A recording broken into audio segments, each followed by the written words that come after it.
और फरमाया रोटी कपड़ा मकान जरूरत नहीं है इंसान की, सबसे बड़ी जरूरत इंसान की इज्जत नफ्स है।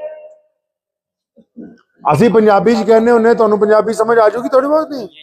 असि पंजाबी च कहने होने भी फुफड़ क्यों नाराज हो गया है भाई, खालू नाराज हो जाता है ना, जिसको दामाद कहते हैं। असि पंजाबी च कहने फुफड़ का तो नाराज हो गया। जब शादी होती है ना सालों की, फुफड़ आता है, खालू दामाद जो होता है घर का, वो किसी भी बात पे नाराज होकर घर को वापस भाग जाता है। भाई क्या बात हो गई, आप नाराज क्यों हो गए? तो जब पूछते हैं फुफड़ भी नाराज क्यों हो गया, वही रोटी अच्छी नहीं थी, कपड़े नहीं दिए, क्या बात होगी? पता वो क्या कहता है? आप किसी के पास जाइए, आप में से भी कोई नाराज होके चला जाएगा, इसलिए नहीं जाएगा वो कि रोटी नहीं मिली, पानी नहीं मिला, नहीं नहीं नहीं, वो नाराज क्यों हुए? तो फुफड़ कहता है मैं नाराज इसलिए हो गया क्योंकि मुझे इज्जत के साथ खाना नहीं खिलाया है। हमारे नबी मोहम्मद सल्लल्लाहु अलैहि वसल्लम ने इंसानों की दुखती हुई रग पकड़ ली, फरमाया मैं इज्जतें बांटने आया हूं। कभी तो कुरान ने कहा कि यतीम को इज्जत देने की बात करो, ये नहीं कहा कपड़ा दो, रोटी दो, मकान नहीं। क्योंकि मोहम्मद सल्लल्लाहु अलैहि वसल्लम ने जब भी बात की है, बीमारी की जड़ काटी, मुसलमानों को कहा कि दुनिया के इंसानों को इज्जत दो। उनको मालूम है कि जब मेरा उम्मती इज्जत देगा तो मांगने वाले को घर में बिठा के खाना खिलाएगा, घर में बिठा के इसकी जेब में 2 रकम डाल देगा, घर में बिठा के इसको कपड़े देगा। अगर आपने किसी को इज्जत दे दी तो समझो सब कुछ दे दिया। अगर आप दुनिया में किसी को इज्जत नहीं दे सकते तो फिर कुछ भी नहीं दे सकते।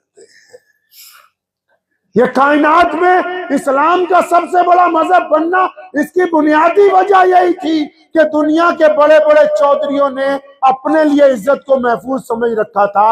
अब मेरे नबी ने इज्जत बांटनी शुरू की है। बिलाल को मुअज्जिन रसूल बनाया, सैयदना उसामा को अमीर लश्कर बनाया, सैयदना सिद्दीक अबू बकर को सिद्दीक आजम बनाया, उमर बिन खत्ताब के लिए कहा कि अगर मेरे बाद नबी हो तो उमर हो सकते थे, और उस्मान को जिन्नुरैन बनाया, अली मुर्तजा को शेर खुदा कह दिया, अबू उबैदा को अमीरुल उम्मत कह दिया, हजरत खालिद इब्न वलीद को सैफुल्लाह कह दिया। वो इज्जतें ही तो बांट रहे हैं और कर क्या रहे हैं। पता ये लगा कि मोहम्मद सल्लल्लाहु अलैहि वसल्लम चाहते हैं कि रसूलुल्लाह के मानने वाले लोगों को इज्जतें बांटें। क्या बांटे जी? इज्जत बांटें। आप दिल पे हाथ रख के पूछिए, क्या आपने कभी किसी को इज्जत दी है?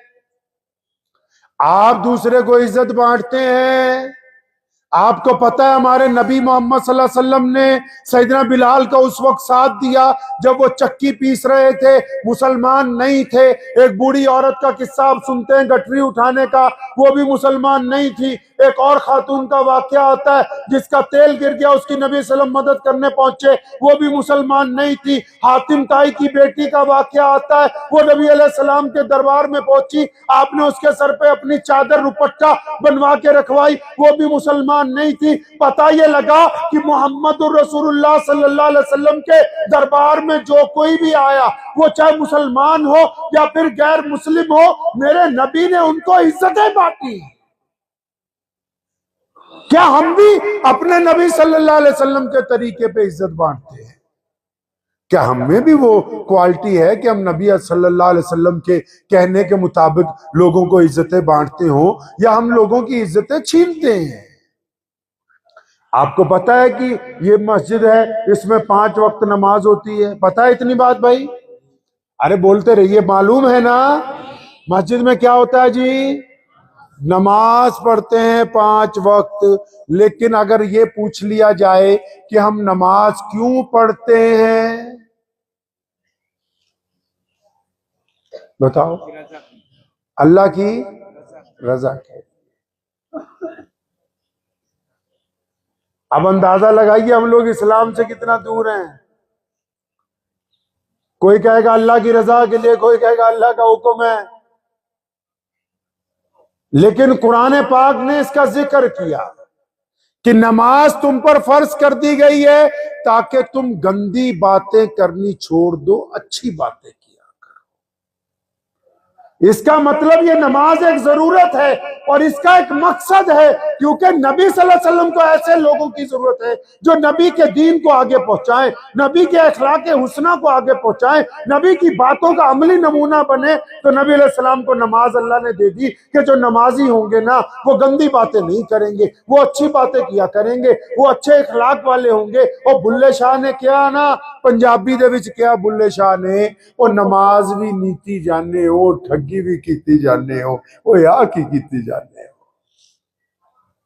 बाबा बुल्ले शाह रहमतुल्लाह अलैह फरमाते हैं ना कि नमाज भी पढ़ते हो, बेईमानी भी करते हो, नमाज भी पढ़ते हो, चोरी भी करते हो, नमाज भी पढ़ते हो, ठगी भी मारते हो। इसका मतलब तुम नमाज नहीं पढ़ते, सिर्फ दिखावा करते हो।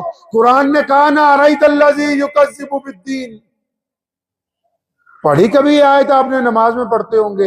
अल्लाह फरमाते हैं इस आयत में कि उन लोगों की नमाज तो खराब हो गई, बर्बाद हो गई उनकी नमाज। या अल्लाह किनकी बर्बाद हो गई?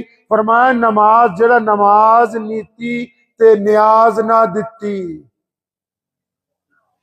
बुल्ले शाह ने इस आयत का भी तर्जुमा किया है, कहना नमाज नीति ते न्याज ना दिती, तेरिया किस कम पढ़िया नमाजा।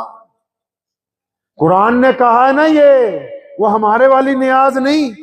असी तो न्याज जड़ी दिने ना, हम लोग जो न्याज देते हैं ना, अपनी खीर, अपना ही कटोरा, अपना ही मौलवी, अपने ही बंदे आप ही काटे अल्हम्दुलिल्लाह।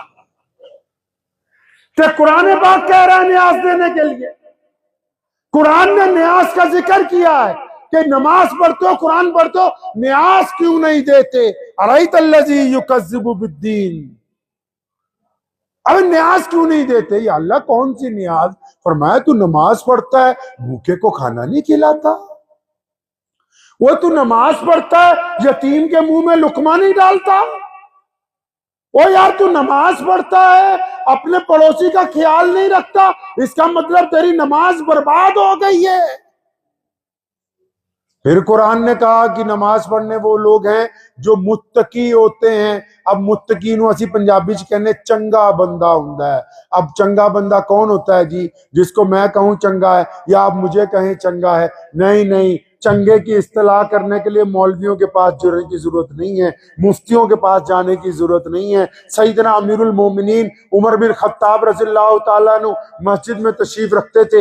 एक बंदा नमाज पढ़ने के लिए आया और साथ में जो बंदा बैठा था अमीरुल मोमिनीन के, उसने कहा या अमीरुल मोमिनीन ये बहुत नेक बंदा है। फरमाया कैसे? फरमाया फजर, जोर, असर, मगरिब, इशा हर नमाज में पहले आता है। फरमाया तुम गलत कहते हो, इसके घर वालों से पूछो। अगर अम्मी अब्बू कहते हैं कि बंदा नेक है तो फिर ये नेक है, और अब्बू अम्मी कहते हैं कि मेरा मुंडा ठग गया तो फिर ठगी है।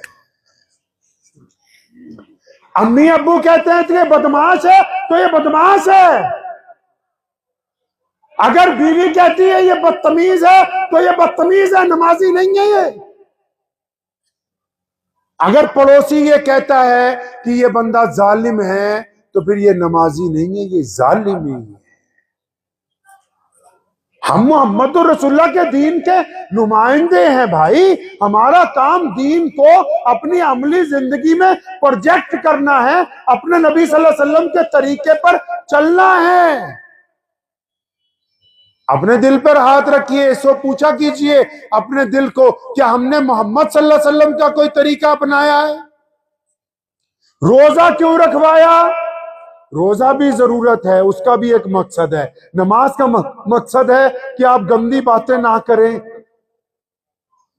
आपको पता है हमारे यहाँ पंजाब च, आपके यहाँ भी होता होगा ये मसला, हमारे यहाँ पंजाब में असी पंजाबी च कहने कि मर्यादा जो है उसका ध्यान रखना है। यानी मस्जिद का जो इज्जत है, मतलब मस्जिद में कोई जूती लेके ना जाए, और मस्जिद में सिर ढक के जाओ, और मस्जिद में वजू करके जाओ, मस्जिद में पाक होके जाओ, मस्जिद में नापाक आदमी नहीं जा सकता। हम कहते हैं ना सब लोग, भाई है ना? तो असी पंजाबी जनू कहने मर्यादा, भाई मर्यादा का ध्यान रखो, मतलब मस्जिद के तकद्दुस का ध्यान रखो। लेकिन ये जिसको हम तकद्दुस कहते हैं, ये तकद्दुस नहीं है, ये प्रोटोकॉल है, जरूरत है। मतलब ये मस्जिद का प्रोटोकॉल है कि मस्जिद में आने वाला इस्तिंजा करके वजू करके आए, मस्जिद में आने वाला सिर ढक के आए, मस्जिद में आने वाला जूते उतार के आए, मस्जिद में आने वाला खामोश हो के आए, मस्जिद में आने वाला आंखें झुका के आए। लेकिन मस्जिद का हक क्या है वो सुनिए। मस्जिद का हक ये है कि जब बंदा मस्जिद से नमाज पढ़ के बाहर निकला, अब वो बाजार में गया, बाजार में किसी की बेटी सामने खड़ी है, चाहे वो मुसलमान है या गैर मुस्लिम है, इससे कोई मतलब नहीं है। याद रखना बात को। मोहम्मद सल्लल्लाहु अलैहि वसल्लम पूरे आलम के लिए रहमत है। मोहम्मद सल्लल्लाहु अलैहि वसल्लम सिर्फ मुसलमानों के नबी नहीं, पूरे आलम के लिए रहमत बन के आए। अब एक नमाजी है, मस्जिद से नमाज पढ़ के निकला, सड़क पे आया, बाजार में आया, किसी की बेटी खड़ी है, मुसलमान की है या गैर मुस्लिम की है, अगर वो उसकी बेटी की तरफ गंदी निगाह डालता है, उसकी बेटी से जिना का इरादा करता है, उसकी बेटी को देख के मजा हासिल करना चाहता है, तो फिर इसने मस्जिद की इज्जत को खराब कर दिया है, क्योंकि ये रब से वादा करके आया कि मैं तेरे कानून को नहीं तोड़ने वाला। यह मस्जिद का प्रोटोकॉल कि जब ये खड़ा होकर बाजार में सामान तोलेगा तो बराबर होगा, उसमें बेईमानी नहीं करेगा। अगर सेब के ऊपर स्टिकर लगाएगा तो जहां गला हुआ है वहां नहीं चिपकाएगा, अगर गला हुआ है तो उसको अलग करेगा। यह मस्जिद का प्रोटोकॉल है। हम मुसलमान हैं, अल्लाह ने हमको ऐसा दीन दिया, इस जैसा दीन कायनात में कोई नहीं। आप देखें आज पूरा यूरोप इस्लाम के दहाने पर खड़ा हुआ है। क्यों? वो इसलिए नहीं कि वहां कोई उनसे लड़ रहा है, वो इसलिए कि जो लोग वहां पर रहते हैं उनका किरदार मोहम्मद रसूलुल्लाह सल्लल्लाहु अलैहि वसल्लम के हुक्म के मुताबिक है, कि उनको मिलने वाले लोग। आप भी बताइए ना, अक्सर मैं मुफ्ती आसिफ साहब से कई दफा कहा, आपसे भी मैं पूछता हूं, आप तो माशाल्लाह सारे नमाजी हैं ना जी भाई, और नमाजी हैं माशाल्लाह सारे, हाथ खड़ा करो, जो नहीं भी है वो भी अल्लाह बना दे उनको। नमाजी है ना सारे माशाल्लाह, नमाज पढ़ते हैं ना।